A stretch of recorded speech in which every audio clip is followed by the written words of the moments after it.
আমলাদের একটা অংশ যেভাবে আমাদের সরকারি দলকে ভুল পথে পরিচালনা করার অভিপ্রায় নিয়ে চলছেন, তাতে আমরা পাবলিকের কাছে আমাদের অনেক প্রশ্নের মুখে পড়তে হচ্ছে।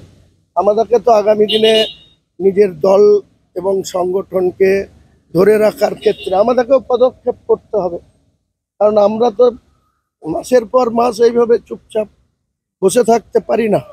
আমাদের মানুষগুলা যখন পরিষেবা পাচ্ছে না, এমনকি আমাদের বহরমপুরের হসপিটালগুলাই মাতৃরা যেখানে মা বোনেরদের ডেলিভারি হয় সেখানেও সঠিকভাবে পরিষেবা পাচ্ছে না, তো আমরা কি চুপচাপ বসে থাকবো?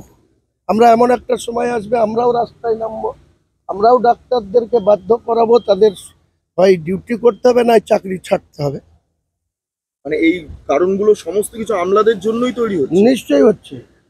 এনাদের তো ওখানে বসে বসে বোঝা উচিত যে গ্রামের মানুষের কি সমস্যা।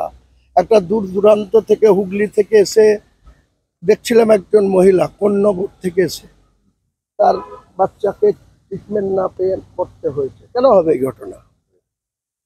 এটা তো ঠিক না।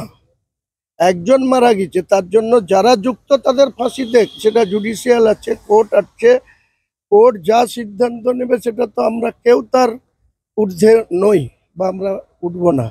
কিন্তু যেটা এটা নিয়ে যেভাবে রং লাগানো হচ্ছে, যেভাবে পিছন থেকে কিছু অসাধু ব্যক্তি, কিছু অসাধু